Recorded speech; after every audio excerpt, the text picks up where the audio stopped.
नमस्कार फ्रेंड्स, आज का टॉपिक है जो सबके लिए जरूरी है कि स्पाइन पेन में सर्जरी कब करवाएं। ये ही सबसे बड़ा डायलेमा होता है जब पेशेंट हमारे क्लिनिक में आता है, वो मल्टीपल कंसल्टेशन लेता है और उसको ये नहीं समझ आता कि मैं सर्जरी कराऊं या ना कराऊं। और मोस्टली पेशेंट में क्या होता है कि इस डिसीजन में वो क्रिटिकल टाइम खराब कर देते हैं और कमजोरी परमानेंट हो जाती है और सर्जरी के बाद रिकवरी पुअर हो जाती है, क्योंकि मरीज अपने आस पड़ोस में अपने रिश्तेदारों से बात करता है कि उसकी भी स्पाइन सर्जरी हुई थी, मैं बात करूं। और ऐसे लोग जो डिसीजन लेने में बहुत समय लगाते हैं और क्रिटिकल समय निकल जाता है, नर्व इंजरी हो जाती है, तो उनके सर्जिकल आउटकम पुअर हो जाते हैं। अब जब मरीज उनसे पूछता है तो वो पुअर आउटकम की वजह से घबराता है और डिसीजन नहीं ले पाता है। आज हम बताएंगे आपको कि कब आपको स्पाइन सर्जरी करवानी चाहिए और कब तक नहीं करवानी चाहिए। ये डिसीजन आपके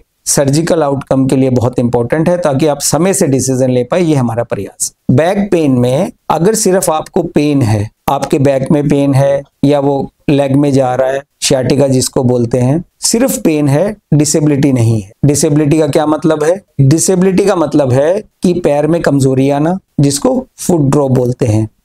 पांव आपका ऊपर नहीं उठता है, जमीन पे रगड़ खाता है जब आप चलते हैं, या आप बैठ के खड़े नहीं हो पाते क्योंकि हिप पे कमजोरी है या नी पे कमजोरी है, नी के मसल्स पे कमजोरी है, हिप मसल में कमजोरी है, मतलब पांव के लोअर लिम्ब के किसी भी एक ग्रुप के मसल की कमजोरी है, डिपेंडिंग ऑन की कौन सी नर्व इन्वॉल्व हुई है, तो आपको इमीडिएटली सर्जरी का डिसीजन लेना चाहिए, क्योंकि ऐसे में मेडिकल मैनेजमेंट काम नहीं करती। दूसरा होता है कि आपके पैर में सुनपना बढ़ रहा है।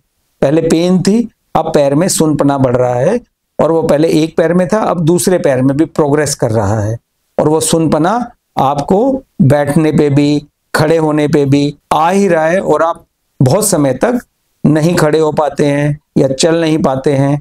आपका वॉकिंग डिस्टेंस बहुत कम हो जाता है, कुछ कदम रह जाता है, और आप चलते हैं और सुनपना आता है और वीकनेस आती है।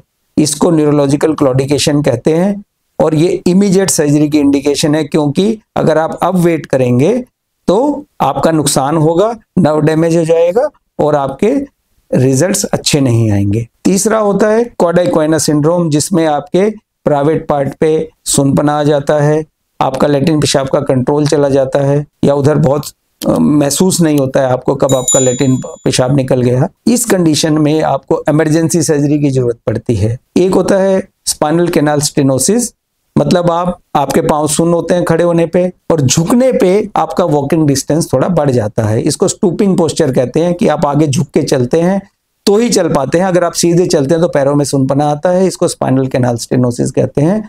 ऐसे में आपको सर्जरी कराने की जरूरत पड़ती है। लास्ट में मैं एक बात कहना चाहूंगा कि 70 to 80% पेशेंट को सिर्फ बैक पेन होता है, उनको ये सारे सिम्टम नहीं होते हैं।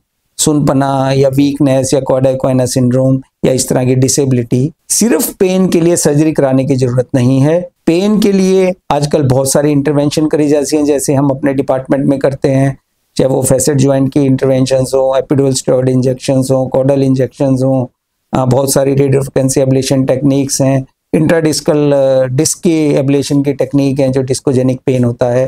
तो मेडिसिन से या इंटरवेंशन से पेन को मैनेज करा जाता है। पेन के लिए सर्जरी की जरूरत नहीं है, ये आप बड़े ध्यान से समझिए। सर्जरी की जरूरत है डिसेबिलिटी आने पे, जब भी सुनपना बढ़ रहा है या वीकनेस आ रही है, लैट्रिन पेशाब की दिक्कत हो रही है।